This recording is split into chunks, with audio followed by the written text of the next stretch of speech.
Transformation of state, transformation of state.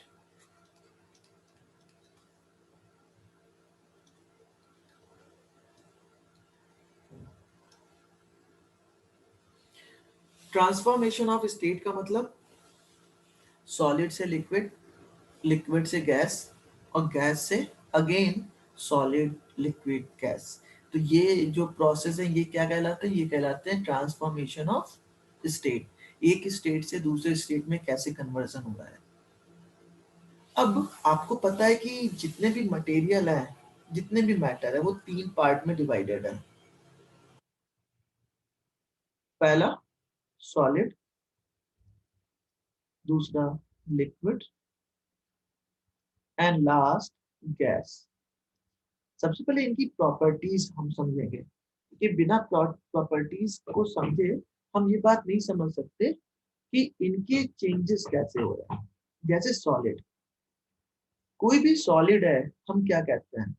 Solid का volume, एक ऐसा मटेरियल जिसका वॉल्यूम फिक्स हो, वो मटेरियल क्या होगा?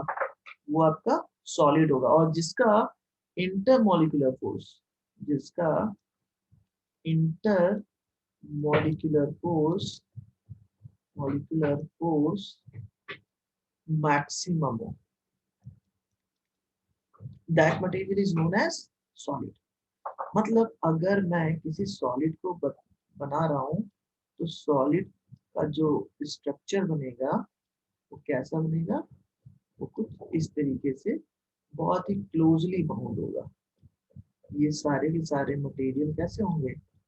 बहुत ही क्लोजली पैक होंगे। मतलब इनके ऊपर जो फोर्सेस लगेंगे वो किस तरीके से लगेंगे? वो इस तरीके से लगेंगे कि इनके एक फोर्स तो इधर काम कर रहा है टेंजेंशियल, साथ में ये इसको सेंटर की तरफ भी खींच रहा है, एक फोर्स लगा रहा है, हर तरफ से खींच रहा है। आप ऐसा मान सकते हो कि इस बॉडी पे सिर्फ और सिर्फ एटम की तरफ नहीं लग रहा, बाकी हर एक की साइड में एक टेंजेंशियल फोर्स वर्क कर रहा है। अब आप कहोगे सर ये कैसे? अगर मैं अपने इस फोन की बात करूं, ये आपको फोन दिख रहा होगा, मैंने इस फोन को यहाँ पे ऐसे रखा, ठीक है ना? अब ऐसा रखने पे यहाँ का जो मटेरियल है, ये जो पार्ट है इसका कॉर्नर वाला, क्या ये ऐसा नहीं हो रहा है? इस पे भी तो ग्रेविटी वर्क कर रहा है ना? ग्रेविटी वर्क कर रहा है, ग्रेविटी वर्क करने की वजह से ये बॉडी, ये यहाँ का जो सारा मास है वो कैसा हो जाना चाहिए था? इसको ऐसे घूम कर ये थोड़ा सा पार्ट ऐसे हो जाना चाहिए था, लेकिन ऐसा नहीं हो रहा।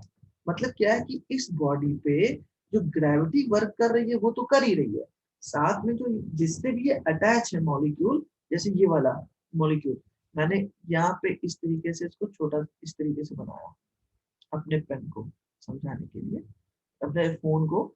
और यहाँ पे ये मॉलिक्यूल था, तो इसके बगल जो मॉलिक्यूल है वो भी इसको खींच रहा है, ये भी इसको खींच रहा है, ये भी इसको खींच रहा है, तीनों साइड से इसको खींच रहा है। इसी वजह से तो ये ग्रेविटी की वजह से नीचे नहीं आ रहा भाई, इस पे एक फोर्स लग रहा है, ग्रेविटी भी। और वो फोर्स इनके फोर्स के कंपेयर में कुछ नहीं है। और यही अगर वाटर ले लो, हमने ये एक ग्लास में वाटर लिया, और इस वाटर को हमने क्या किया? हल्का सा टेढ़ा कर दिया, इंक्लाइन कर दिया, तो देखो वाटर का स्ट्रक्चर कैसा बन गया। ये देखो, जो भी सीधा था ये वाला पोर्शन, ये अब आगे भाग गया, और ये वाला पीछे भाग गया। क्यों? क्योंकि इसके मॉलिक्यूल्स पे कौन सा फोर्स काम करने लग गया? ग्रेविटी। क्यों फोर्स काम करने लग गया यहाँ पे? क्योंकि इसके बीच में, इसके बीच का जो फोर्स होता है इंटरमोलिकुलर फोर्स, ये थोड़ा सा वीक होता है कंपेयर टू सॉलिड। समझ में आ रही बात की नहीं? यस। तो हम क्या कहते हैं, सॉलिड एक ऐसा मटेरियल है जिसका वॉल्यूम तो फिक्स होता है और इंटरमोलिकुलर फोर्स मैक्सिमम होता है। मतलब बहुत ही क्लोजली वो एक दूसरे से जुड़े हुए होते हैं। ठीक है। लिक्विड क्या होता है, लिक्विड का जो वॉल्यूम है वो फिक्स नहीं होता है, ठीक है ना, वॉल्यूम नॉट फिक्स्ड। जिस भी शेप वाले वेसल में आप डालोगे वो उसी शेप का ले लेगा। और इसका जो इंटरमोलिकुलर फोर्स होता है, हाँ बच्चे बताओ। सर वॉल्यूम तो फिक्स होता है ना, शेप फिक्स नहीं हाँ होता। Sorry sorry sorry sorry, volume fix है, शेप नहीं फिक्स है। यस, वॉल्यूम फिक्स है, बट जो इसका शेप है ना, मैं यहाँ लिख देता हूँ, शेप नॉट फिक्स्ड। और पहले वाले में शेप भी फिक्स। अभी आपने देखा जो शेप है वो भी आपका कैसा, फिक्स। अब ठीक है ना,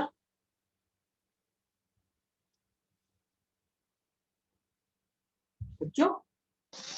हाँ सर। हाँ, तो देखो ये इसकी डेफिनेशन क्या होगी, वॉल्यूम तो fix but shape not fix. जिस भी तरीके का आप वैसा लोगे, मेरे कहने का वही मतलब था, वॉल्यूम शेप बट वो वॉल्यूम पे ध्यान था, इस वजह से ऐसा हुआ। आप समझ चुके हो, ये अच्छी बात है कि जो भी वैसा लोगे, जिस भी शेप का लोगे, वॉल्यूम उसका जो शेप है वो कैसा हो जाएगा, उसी वेसल के तरीके का हो जाएगा। क्यों, क्योंकि इनके बीच का जो इंटरमोलिकुलर फोर्स है वो क्या है, वो वीक होता है कंपेयर टू सॉलिड, ठीक है ना, कंपेयर टू सॉलिड।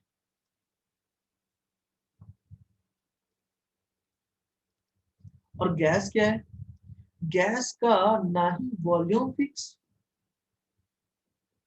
ना ही वॉल्यूम फिक्स, ना इसका वॉल्यूम फिक्स होता है, ना ही इसका शेप फिक्स होता है।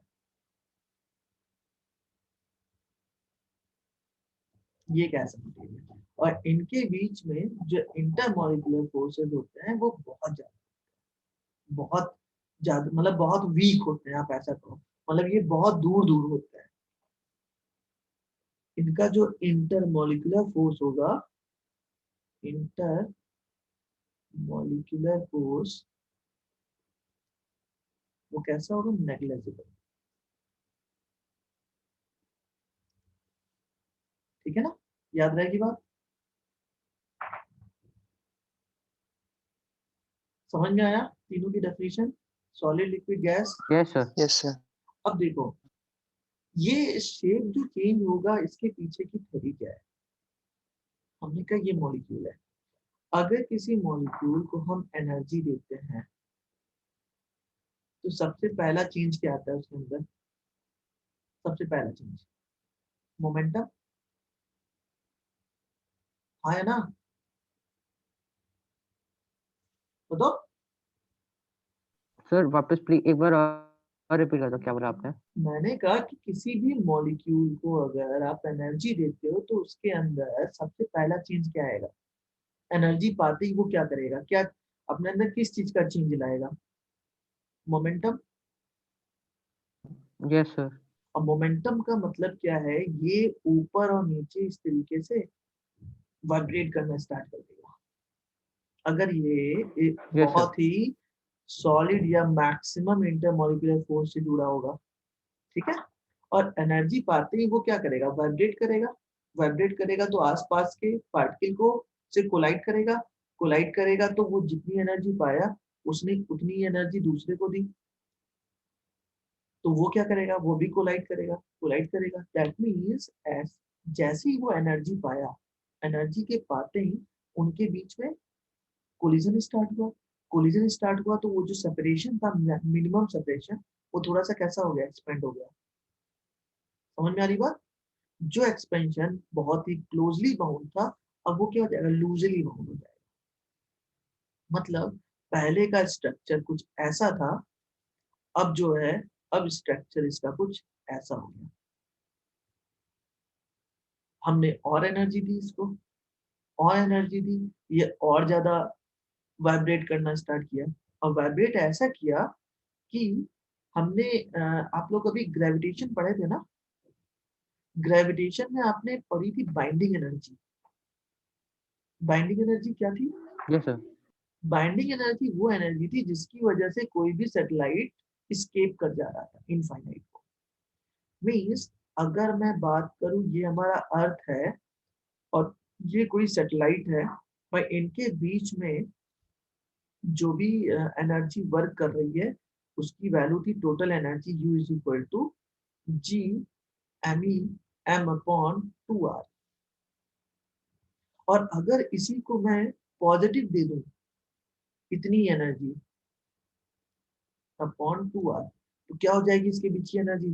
0, जिसकी वजह से ये बॉन्ड टूट जाएगा और ये कहाँ चला जाएगा? इनफाइनाइट को चला जाएगा, क्योंकि इसी एनर्जी की वजह से ये रिवॉल्व कर रहा था। और जैसे ही इस एनर्जी को आपने जीरो किया, सैटेलाइट कहाँ चला गया? Escape, infinity. यस और नो? Yes sir.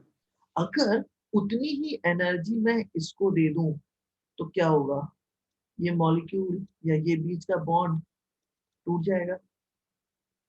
तो हो ना हो, ये जो स्टेट का चेंज हो रहा है उसके पीछे की का जो सोर्स है वो क्या है?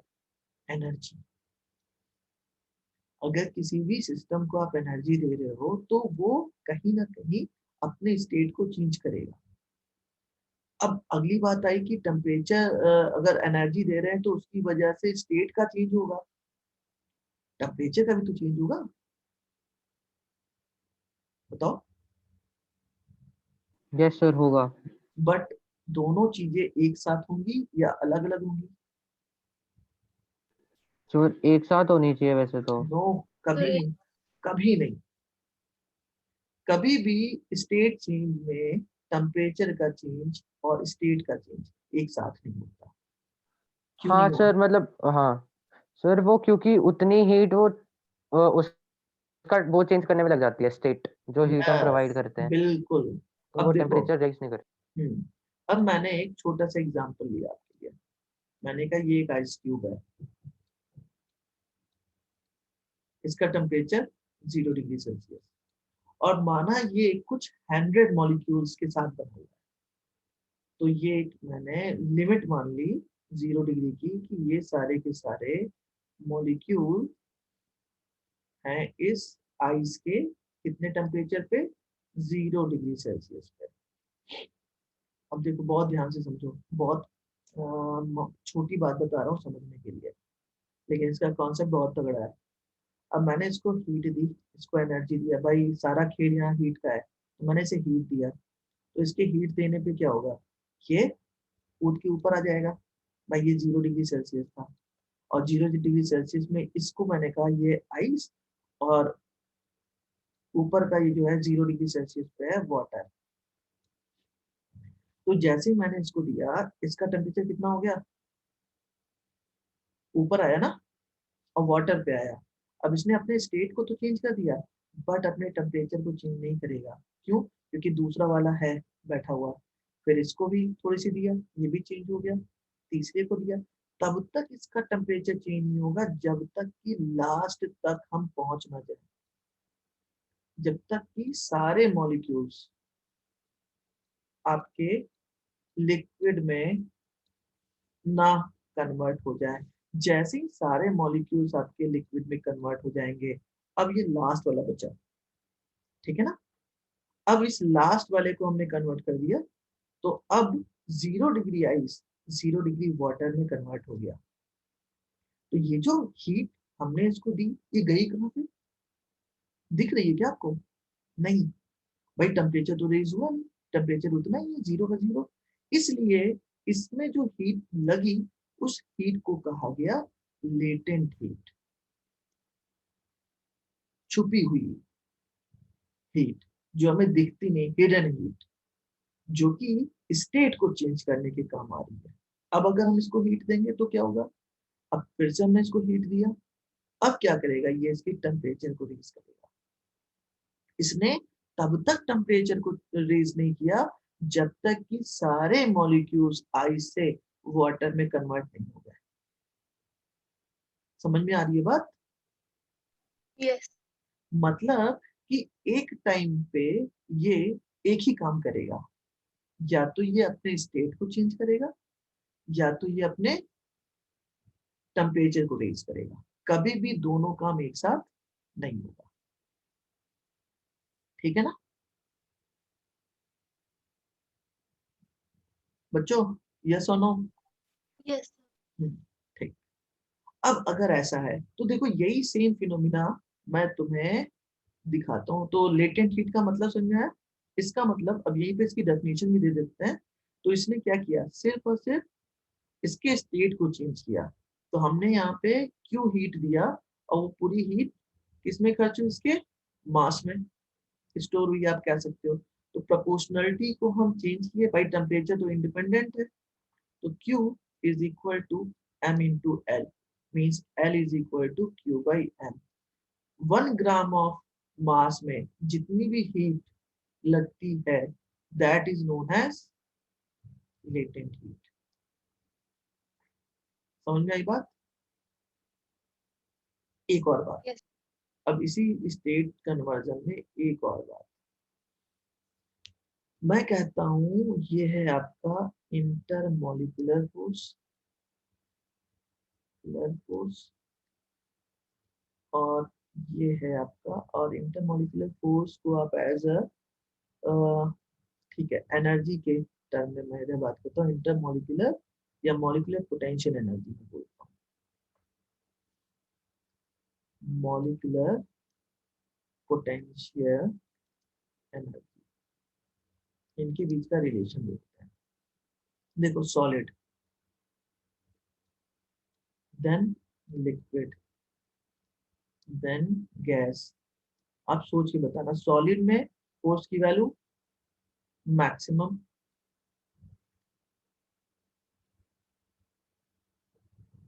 ठीक है ना। लिक्विड में लेस देन सॉलिड, और गैस में मिनिमम। सही है ना। देन अगर सॉलिड का इंटरमोलिकुलर फोर्स मैक्सिमम, तो उसका मॉलिक्यूलर पोटेंशियल एनर्जी कितनी? सर मिनिमम आई क्यों? थिंक।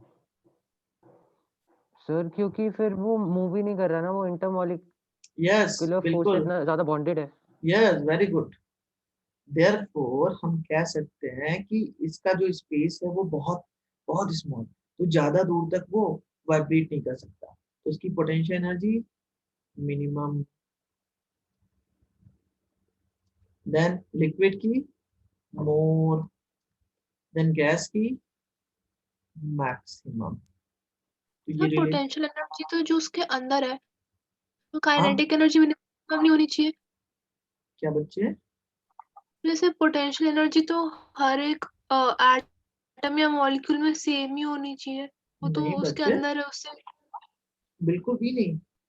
जितनी एनर्जी आप दे रहे हो, ठीक है ना, उससे पार्टिकल अगर मूव कर रहा है, देन जैसे जैसे उसकी काइनेटिक एनर्जी घटेगी उसकी पोटेंशियल एनर्जी बढ़ेगी। समझ में आई बात? और पोटेंशियल एनर्जी यस पोजीशन पे डिपेंड करता है। मैं अगर आपको रस्सी से सर बांध दूं, हाँ एक मिनट, मैं अगर आपको रस्सी से बांध दूं और 10 मीटर की रस्सी से बांधूं, और मैं आपको 20 मीटर की रस्सी से बांधूं, तो आपकी पोटेंशियल एनर्जी किस में ज्यादा होगी? जिसमें आप ज्यादा एक्सपेंड कर सकोगे, 20 वाले में। तो वही बिल्कुल यहाँ है, सबसे मिनिमम बाउंडेड आपका मॉलिक्यूल किस में होता है? सॉलिड में, तो उसकी एनर्जी मिनिमम, उससे ज्यादा लिक्विड में, तो उससे ज्यादा, एंड गैस में सबसे ज्यादा। हाँ बच्चे अब तुम बताओ। चित्र, सर ये चीज काइनेटिक एनर्जी के लिए भी सेम ही रहेगी ना? हाँ हाँ बिल्कुल बिल्कुल। भाई ये एक तरीके से जो देख रहे हो ना, ये काइनेटिक एनर्जी और ये आपका पोटेंशियल एनर्जी, भाई ये मैक्सिमम तो ये मिनिमम, ये फिर लेस देन सॉलिड, देन ये मोर, इससे ज्यादा थोड़ा सा, ये मिनिमम तो ये मैक्सिमम। ठीक है ना। Yes sir. अब देखो इस हमने लेटेंट हीट पढ़ी और ये चेंज पढ़ा, ठीक है। अब इसका कन्वर्जन कैसे होता है, चलो ये देख लेते हैं। स्टेट का कन्वर्जन हीट के देने पे क्या होता है। अच्छा एक बात और, अगर मैं बोलूं ये है आइस, बहुत ध्यान से सोच के बोलना, और आइस से ये कन्वर्ट हो गया वाटर, ये है आइस और ये है वाटर, किसके पास ज्यादा एनर्जी?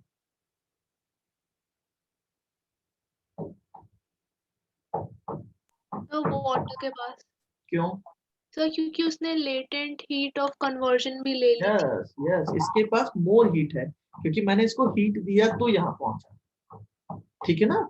ये एक अपर स्टेट है, तो आप कह सकते हो energy of water is greater than energy या हीट ऑफ आइस। याद रहेगी बात बच्चों? Yes sir. यस अब सर। अब देखो यहाँ पे मैं एक टेबल बना रहा हूँ, हमने एक लाइन ये ले ली, दूसरी लाइन ये ले ली, और हमने इस तरीके से इसको पढ़ा कि ये जो स्टेट है ना, इसके नीचे ये है सॉलिड, हमने कहा ये है सॉलिड, फिर ये है लिक्विड एंड देन ये है गैस, ठीक है। अब सॉलिड से लिक्विड का कन्वर्जन क्या होता है, और लिक्विड से गैस का कन्वर्जन क्या होता है, देन गैस से लिक्विड का कन्वर्जन क्या होता है, एंड लिक्विड से सॉलिड का कन्वर्जन क्या होता है। चलो फटाफट बताओ, सॉलिड टू लिक्विड, तो सॉलिड टू लिक्विड तो मेल्टिंग होता है। Melting. Melting, and liquid to gas, boiling. तो वेपोराइजेशन, हाँ वेपोराइजेशन भी बोल सकते हैं। वेपराइजेशन, और मैं इस पॉइंट को कहता हूँ जिस स्टेट पे ये होता है ना, इसे कहता हूँ बॉइलिंग पॉइंट, बॉइलिंग। और ऐसे ही इसे क्या कहूंगा, melting point. Then gas to liquid, condensation, condensation, and liquid से सॉलिड, तो फ्रीजिंग। फ्रीजिंग। सर इसे क्रिस्टलाइजेशन भी कह सकते हैं। वो एक बच्चे अलग है, क्रिस्टलाइजेशन, वो क्रिस्टल भी सॉलिड स्टेट पे जा रहे हो आप, ठीक है। बट सर लिक्विड के पार्टिकल्स तो कहीं ना कहीं जाके वो क्रिस्टल बनेंगे, फिर उसके बाद फ्रीजिंग, हाँ बट फिर वो एक सॉलिड बनेंगे। डिफरेंट प्रोसेस है, वो थर्मल का नहीं है ना, इसलिए हम उसका यूज नहीं करेंगे।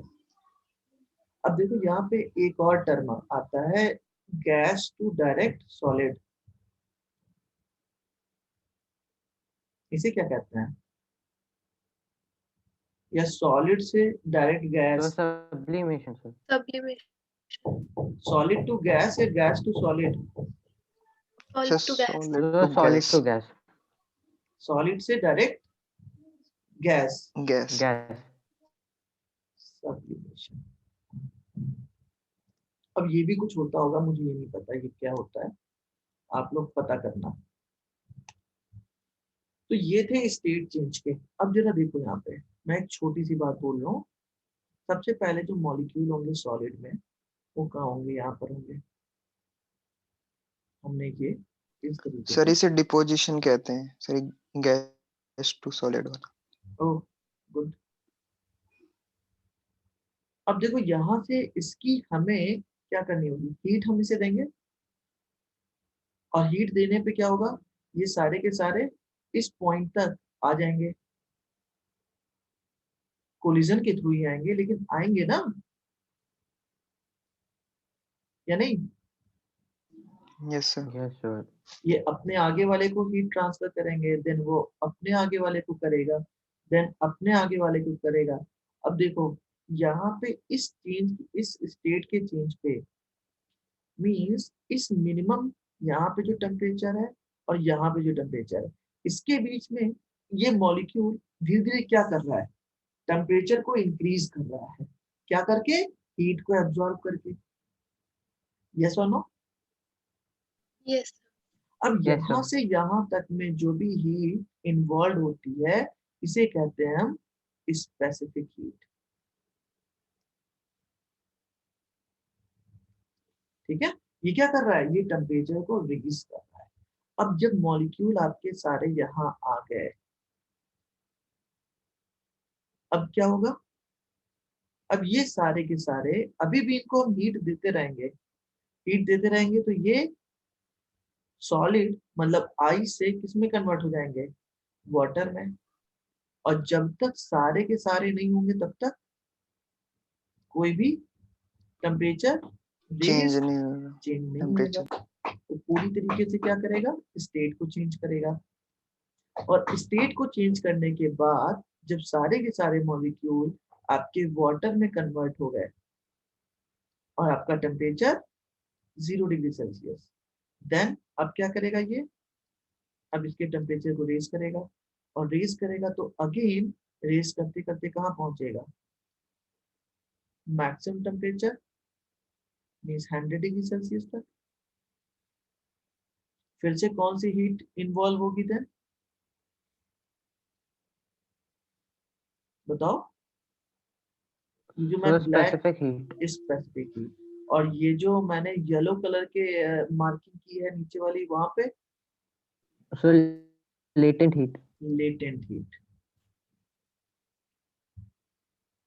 देखो ये जो है ना, यहाँ पे जो हीट का इन्वॉल्वमेंट है, जो स्टेट का चेंज है, कौन सा हो रहा है, लेटेंट हीट।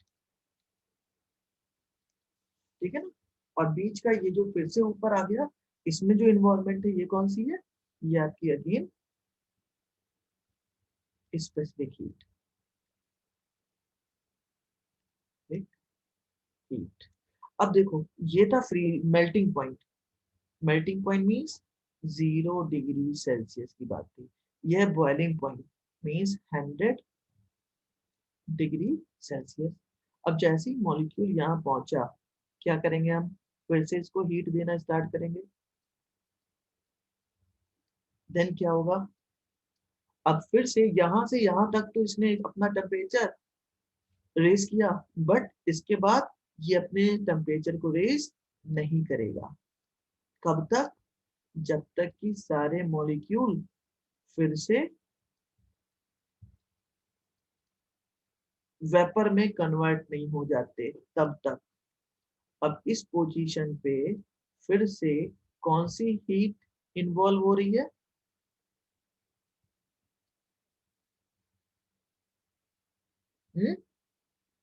Latent heat. तो इसे कहते हैं लेटेंट हीट ऑफ इवेपोराइजेशन, और इसे कहते हैं लेटेंट हीट ऑफ मेल्टिंग। तो किसी भी स्टेट चेंज में दो तरीके की लेटेंट हीट इन्वॉल्व होती है। पहला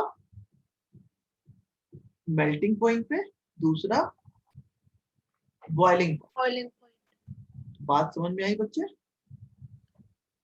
यस अब एक बात और, तो यहाँ से आपको अगर मैं बोलूं कि ये हमारा आइस है, तो इस आइस का जो कन्वर्जन होगा वो कैसे होगा, ये 0 डिग्री सेल्सियस, तो 0 डिग्री सेल्सियस से पहले ये 0 डिग्री वाटर में कन्वर्ट होगा, फिर वाटर के बाद ये 0 डिग्री वाटर, वाटर के बाद ये 100 डिग्री ऑफ वाटर में कन्वर्ट होगा, 100 डिग्री ऑफ वाटर में कन्वर्ट होगा।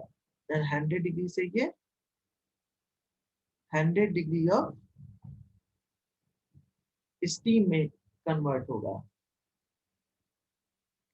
स्टीम में कन्वर्ट होगा। तो यहाँ पे कौन सी heat involve, latent heat. Then यहाँ पे बच्चे specific heat. Specific heat. Then again latent heat, then जितने में भी ये कन्वर्ट होगा आगे स्पेसिफिक हीट। इस तरीके से हम किसी भी मटेरियल का कन्वर्जन स्टडी करते हैं। ठीक है, इतने में किसी को कोई डाउट?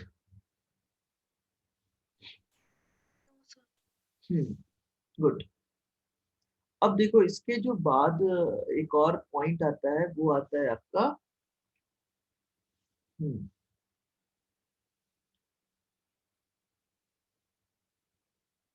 State change. चलो यहीं पे मैं बता देता हूँ। हम लोगों ने इससे पहले न्यूमेरिकल किया था क्या इस पे, चेंज ऑफ स्टेट पे? नहीं किया नहीं था। सर, ये तो न्यू टॉपिक है हाँ, अभी, लेटेंट हीट वाला। Latent heat. तो लेटेंट हीट का फॉर्मूला हमें क्या मिला? Q is equal to m into L. और स्पेसिफिक हीट का हम लोगों ने पहले ही पढ़ लिया था। स्पेसिफिक हीट, स्पेसिफिक हीट का क्या मिला था हमें? Q is equal to ms delta T. ms delta T. तो सबसे पहले हम क्या करेंगे, किसी भी कोई न्यूमेरिकल करते हैं उससे हम समझते हैं, ठीक है ना?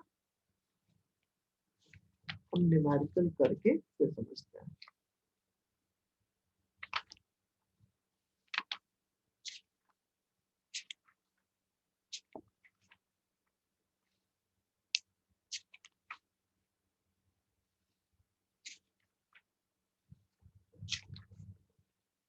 आपके एनसीईआरटी में भी होगा। वेट, आपके एनसीईआरटी से करते हैं। सर एक और चीज पूछनी थी, हाँ ये बताओ। एनसीईआरटी में सर ये जो वैल्यूज गिवन होती है वो हाँ बहुत ज्यादा डेसिमल एक्सपेंशन और बहुत कैलकुलेटिव गिवन होती है ये। तो तो हाँ तो सर इनको मतलब सॉल्व करना वुड बी बेनिफिशियल। यस, इसमें तुम्हारी डाउट क्यों है? पूरी तरीके से बेनिफिशियल है, आप छोड़ ही नहीं सकते उसे। ये नहीं सर, माइंड वो में। एक्सरसाइज और वो दोनों ब्लू बॉक्स वाले दोनों क्वेश्चंस होते हैं ना। हाँ हाँ, आपको दोनों करने हैं, और जितने ब्लू बॉक्स वाले हैं वो खास तौर पे करना है। ठीक है, उसे बिल्कुल भी नहीं छोड़ना है, सोचना भी मत कि उसे हम छोड़ेंगे। ठीक है, चलो यस सर। बच्चे इस पे न्यूमेरिकल करेंगे, लेकिन अभी नहीं, रुक कर करेंगे। ठीक है ना, अभी थोड़ी सी चीजें मुझे लग रही है कि मुझे और बतानी पड़ेगी, फिर हम करेंगे आगे। अब एक बात, अब यहाँ पे जो चेंजेस मिल रहे हैं हमें, वो किसके किसके बिहाफ पे मिल रहे हैं? एक तो टेम्परेचर और दूसरा स्टेट। इसमें क्या इन्वॉल्व हो रहा है? इसमें स्टेट चेंज हो रही है, स्टेट चेंज हो रही है। और इसमें क्या चेंज हो रहा है? इसमें टेम्परेचर चेंज हो रहा है। तो स्पेसिफिक हीट में जब हम मोलर स्पेसिफिक हीट पे आए थे, तो वहां पे हमने दो चीजें पढ़ी थी, molar specific heat at constant pressure and molar specific heat at constant volume. Molar specific heat at constant pressure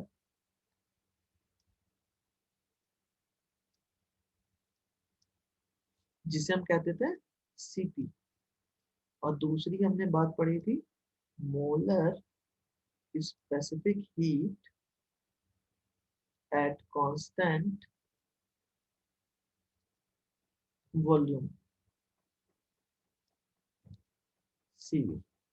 अब सीपी की बात करते हैं। तो सीपी का मतलब क्या हुआ, आप जानते हो? जो वैल्यू निकली थी क्यू की, वो क्या मिली थी हमें? N C delta T. ठीक है ना, और हमने कहा ये है चेंज ऑफ हीट की वजह से, हमने कितनी हीट दी वो हमें यहाँ से मिल गई। For 1 mole of gas, 1 mole of gas, हम इसे लिख सकते हैं छोटे से चेंज के लिए, dq is equal to C into dt। Delta किस में कन्वर्ट हो गया? डी में, क्योंकि हमने एक स्मॉल सी वैल्यू ले ली। Therefore cp is equal to, जो फॉर्मूला बनेगा वो बनेगा dq by dt at constant pressure. कब? For 1 mole of gas. ठीक है। And cv is equal to dq by dt at constant volume for 1 mole of gas। अब इससे पहले भी शायद मैंने पूछा था दोनों में से कौन सी बड़ी क्वांटिटी है, सीपी और सीवी? सर सीपी बड़ी होगी क्यों? सर, वो मेयर्स लॉ वाला concept CP minus CV equals to R होता है उसमें हाँ, भी, इसके और अलावा वो ये तो हमें पता दूसरा ही नहीं अभी। भी हम्म। सर दूसरा, दूसरा यस सर, सर वॉल्यूम जितना, एक मिनट, हाँ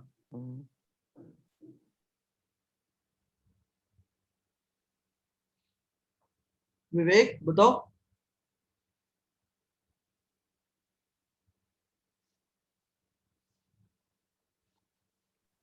सर हम्म। प्रेशर कांस्टेंट होगा तो फिर yes sir, work done zero. नहीं सर, इसमें प्रेशर कांस्टेंट है, वॉल्यूम चेंज हो रहा है, जैसे वॉल्यूम चेंज हो रहा है तो ज्यादा वर्क करना पड़ता है, ज्यादा रिक्वायर्ड एनर्जी होती है, यस, अब तो देखो इस वजह से। इसमें वर्क डन की जी वैल्यू उसमें क्या होती है? 0, पहले बताया था। और इसमें वर्क डन होता है, देयरफॉर अगर इसमें वर्क डन भी हो रहा है इसका मतलब इसके पास ज्यादा स्पेसिफिक हीट है, तो हम कहते क्या है?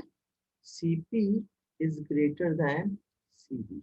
और जो मेयर्स फॉर्मूला है जो आप कह रहे हो वो ये कहता है Cp minus Cv is always equal to R। इसे हम लोग प्रूव भी करेंगे। ठीक है, चलो अब इस पे क्वेश्चन करते हैं। पहले नोट करिए क्वेश्चन और आंसर दीजिए। An electric heater supplies an electric heater supplies 1.8 kilowatt of power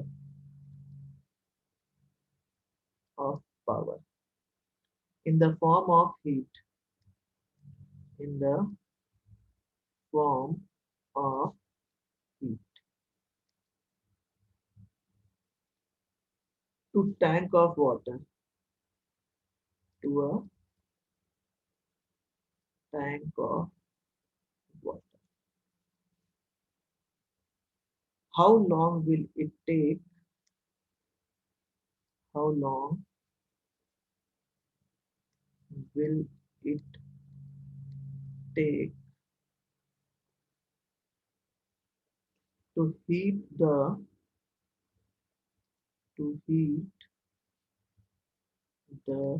200 kg of water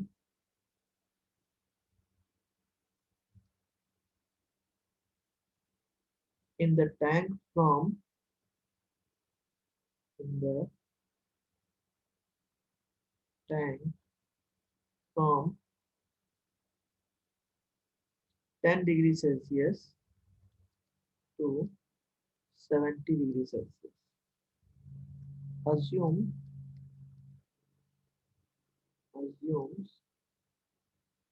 heat losses of the to the heat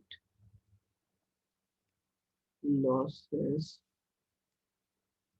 to the surrounding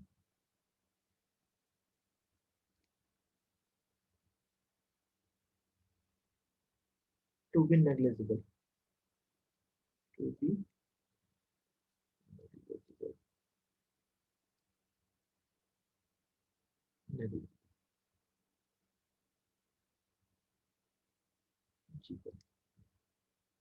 solve करिए, बहुत सिंपल सा क्वेश्चन है। सर, इसमें वो नहीं गिवन है इसकी हम्म, स्पेसिफिक हीट वाटर की। वैसे वो तो तो सर आपको पता है क्यों हाँ सर चाहिए। 4.18 into 10 raised to power 3।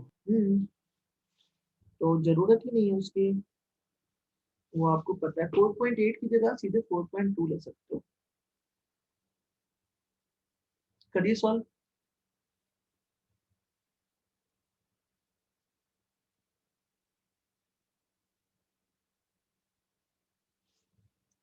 क्या क्या गिवन है मैं लिख देता हूँ। पावर दिया हुआ है ना 1.8, P is equal to 1.8 kilowatt. और क्या गिवन है, मास की वैल्यू दिया है 200 kg।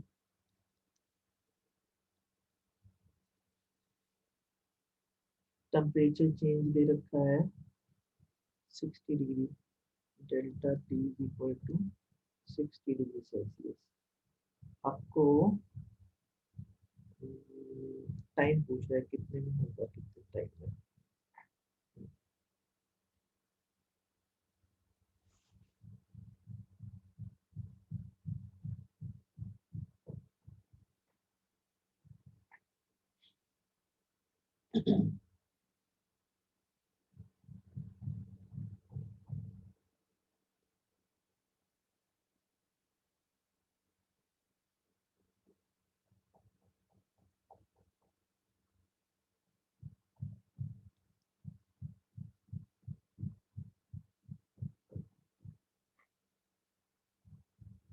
देखो आपके पास दो फॉर्मूले हैं। पहला तो हीट का फॉर्मूला आपको पता है, पावर इंटू टाइम होता है, पावर इंटू टाइम होता है, तो ये गिवन है, टाइम पूछ रहा है। दूसरा हीट का formula m s delta T होता है। अब आपके पास सब कुछ गिवन है, सॉल्व करिए, आप यूज कर सकते हो। टी इज इक्वल टू, हाँ सर इसकी तो बहुत बड़ी वैल्यू आ रही है कुछ 28 into 10 raised to power 6 minutes something। 28 minute में क्यों, आवर में बताओ ना, आवर में आंसर बताइए।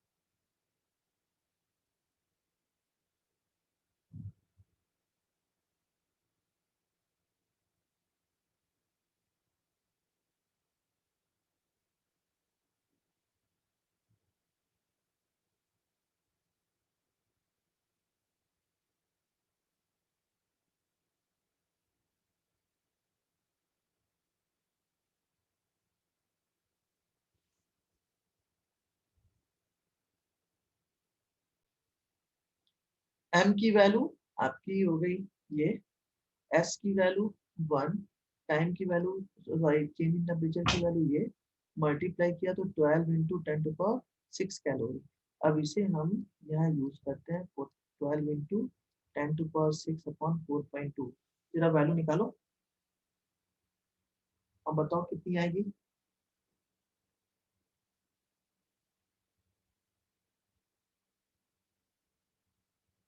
ए wait wait wait wait wait, divide नहीं, मल्टीप्लाई मल्टीप्लाई मल्टीप्लाई, क्योंकि ये वैसे ही डिवाइड तो कैलोरी में करता है, तो 4.2 से मल्टीप्लाई करना है। सर फिर तीनों में आपके टाइम की यूनिट सेकेंड ही होती है, तो यहाँ से हमें जूल में मिल गई डेल क्यू की वैल्यू, इसको पुट करके हमने यहाँ से टाइम की वैल्यू निकाल दी। ठीक है, कितना आवर उसे लगेगा, सही है। Yes sir. सबका आ गया बच्चों। सर ये आवर में कन्वर्ट कर हाँ इसको आवर में कन्वर्ट कर दिया। ओके। ठीक है, अब हम लोगों ने कैलोरीमेट्री कर दिया। अब बच्चे आपको करना क्या है ना, आज क्या करो, आज मैं सिर्फ इतना ही पढ़ाऊंगा। Bye sir. ओके बच्चे, बाय बाय।